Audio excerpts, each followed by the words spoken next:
Naughty Dog is responsible for one of the greatest games of the last console, or this last console generation. It was one of their first games to show up on the new systems and, frankly, is truly amazing. The story was gripping, the action was really good, the gunplay was really good, the whole experience was really good. Their marketing for it was pretty brilliant, and it just really clicked a lot of buttons. So it's kind of disappointing to see how they've used that success and where the company currently is standing. Frankly, it's disappointing to say that this is probably going to be Naughty Dog's last game. Certainly its last good game is going to be Last of Us 2. And why I say this is because of the amount of staff that the company has burnt through making The Last of Us 2. They haven't just burnt through, in some reports, up to 60, 70, 80% of their hardcore, trained and veteran staff. They've burnt through entire bridges, entire networks of bridges in the games industry. So much so that a lot of the work that has been going on at the studio now to finish up the game has been done by people who are either completely new to the industry or are from other industries like the film industry. It is, simply put, a train wreck in slow motion. The majority of the staff, everybody I have reached out and spoken to, says that they're going to be leaving the company as soon as their bonuses kick in, and that they are going to be walking out the door, and that they will never, ever work for Naughty Dog again, or any of the people that are in the leadership positions at Naughty Dog. And this is shocking. This is incredibly shocking, because unlike companies like CDPR and some of these other companies that have utilized crunch and really putting people to the millstone, the rumors and what we're hearing coming out of Naughty Dog are just insane and ridiculous, as well as the fact that it's just a culture that has run people ragged and drained everything that they could possibly have done.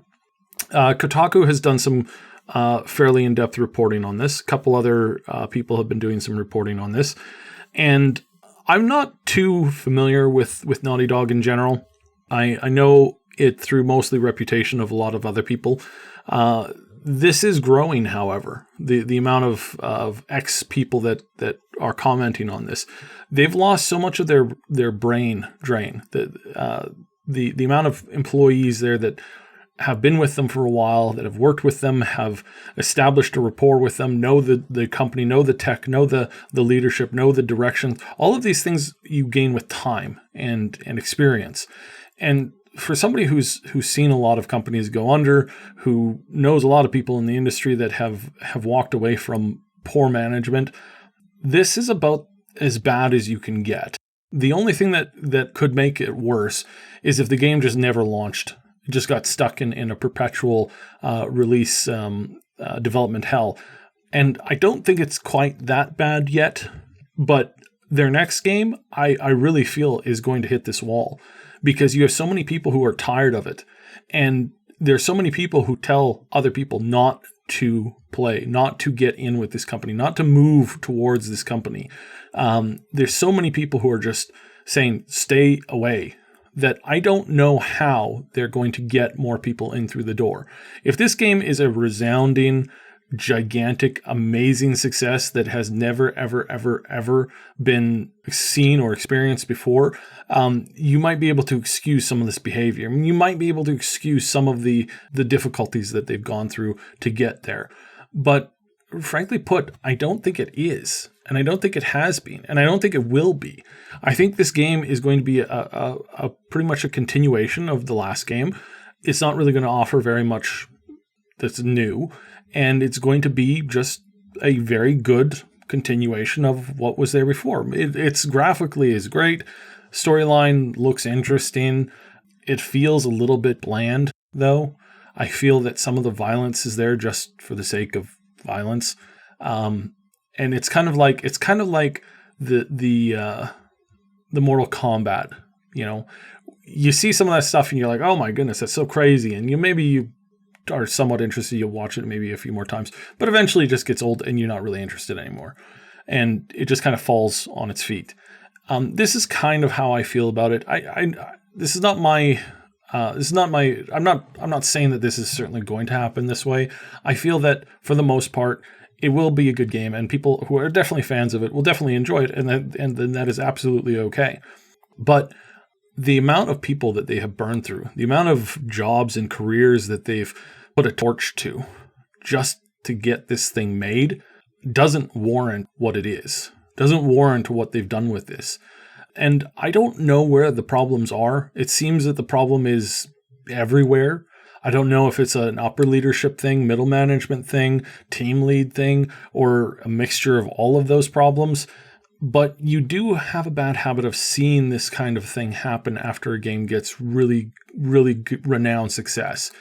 The people at the top tend to start taking themselves way too seriously. This happened especially at Blizzard. It's happened at BioWare. It's happening, I think, at Bethesda, you could really say too, where we see these people, hit a level of success that they didn't really have, X number of years ago. It kind of gets to their head, and then they drive the whole thing into a wall.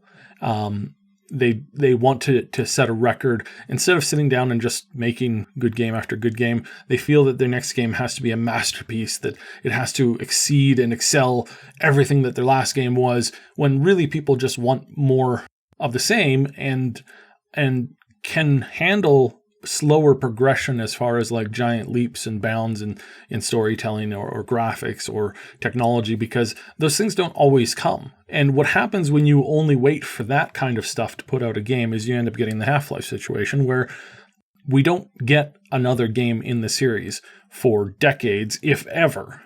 And until there's something that draws the company back to force them to make the game, they're not interested in doing that. And they're not interested in reacting to that. So I think what we have here is we have the situation where they're overreaching, they're overstriving, and instead of just making another one in the series, they try to outdo themselves.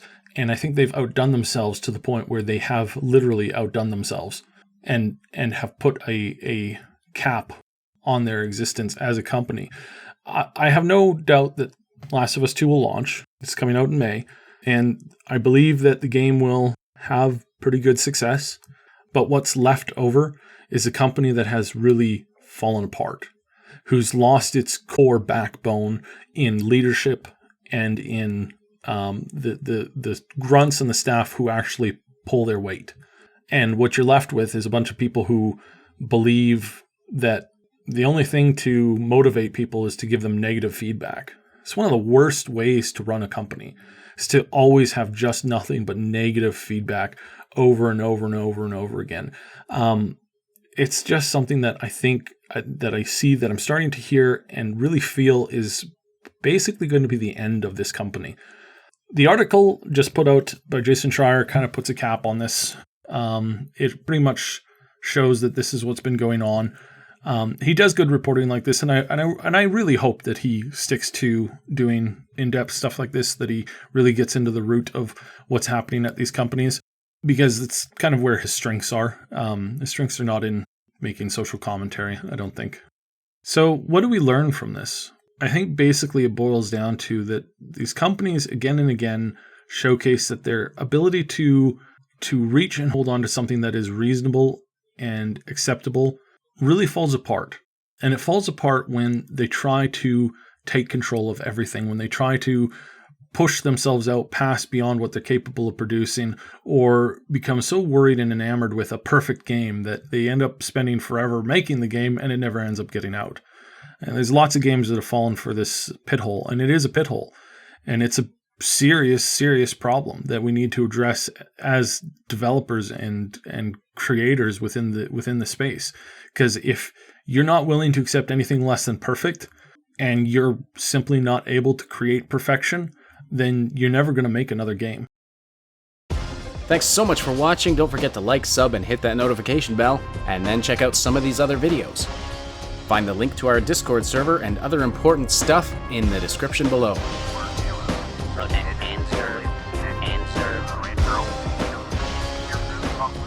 what?